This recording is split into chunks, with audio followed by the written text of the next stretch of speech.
Once upon a time, in a hidden village full of mushroom-shaped houses, lived the cheerful Smurfs. Among them was the lovely Smurfette, the only girl in the entire village. She was kind and always ready to lend a hand, whether it was helping Farmer Smurf with his crops or assisting Handy Smurf with his latest invention. She loved her friends dearly, but sometimes a tiny cloud of loneliness would drift over her. She would look around at all the Smurfs, each with their own unique personality, and wish she had another girl to share her thoughts and dreams with. She often wondered, am I the only one who feels this way? Papa Smurf, with his wise and caring heart, noticed Smurfette's occasional sadness. He saw the flicker of longing in her eyes and decided he had to do something. He retreated to his laboratory, his mind buzzing with a magical idea.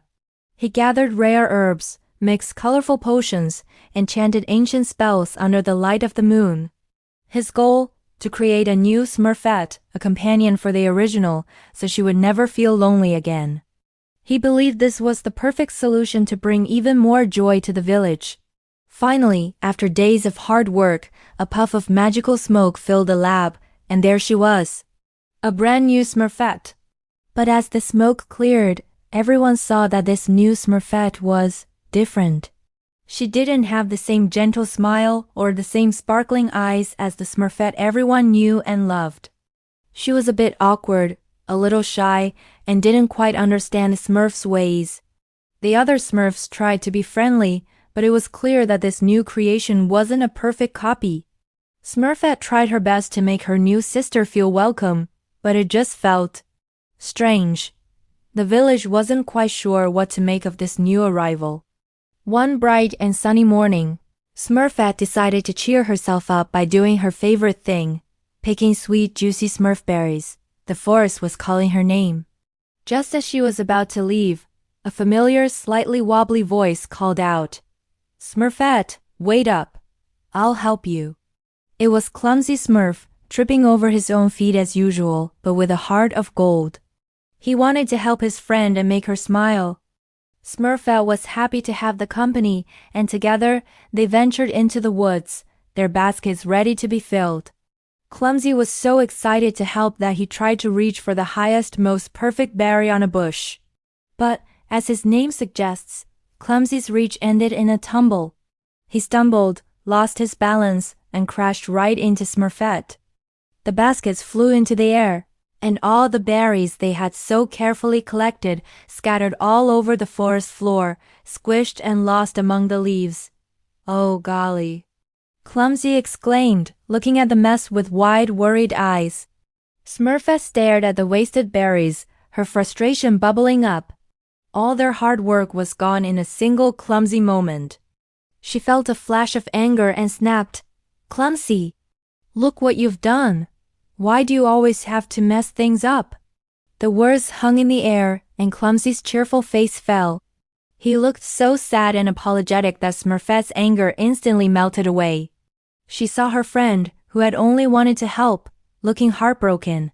How could she have been so harsh? She took a deep breath and knelt beside him. "I'm sorry, Clumsy," she said softly. "I didn't mean it. It's just berries." "It's okay." She realized in that moment that her frustration wasn't really about the berries. It was about everything else, the loneliness, the strange new Smurfette, the feeling that things were just a little off. Clumsy's face lit up with relief. "You mean you're not mad at me?" he asked. "Of course not," Smurfette replied with a warm smile. "You're my friend. Friends make mistakes, and they forgive each other." She understood then that her real family, her real companions, were the friends who had been with her all along. They weren't perfect, and sometimes they tripped and spilled things, but their hearts were always in the right place. Their bond was stronger than any magical spell or perfect copy. True friendship wasn't about being flawless. It was about standing by each other, no matter what. As for the new Smurfette created by Papa Smurf, she eventually found her own special place in the village. She wasn't a replacement for the original, but a unique individual with her own quirks and talents. The Smurfs learned to appreciate her for who she was, not who they expected her to be. The village became a little bigger, a little more diverse, and a lot more interesting. Smurfette realized she didn't need someone exactly like her to feel complete. She was surrounded by friends who loved her for being herself, her kind, helpful, and sometimes lonely but always wonderful self.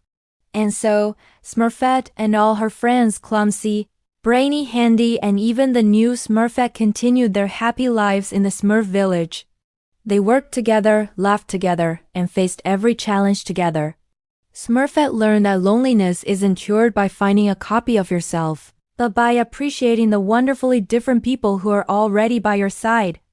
True companionship is about embracing imperfections and forgiving mistakes, because that's what makes friendship real and strong. The village was more harmonious than ever, a testament to the power of understanding and love. Thank you so much for joining us for this wonderful story from the Smurf village. We hope it brought a smile to your face. If you enjoyed it, please give this video a thumbs up and hit that subscribe button so you don't miss our next adventure.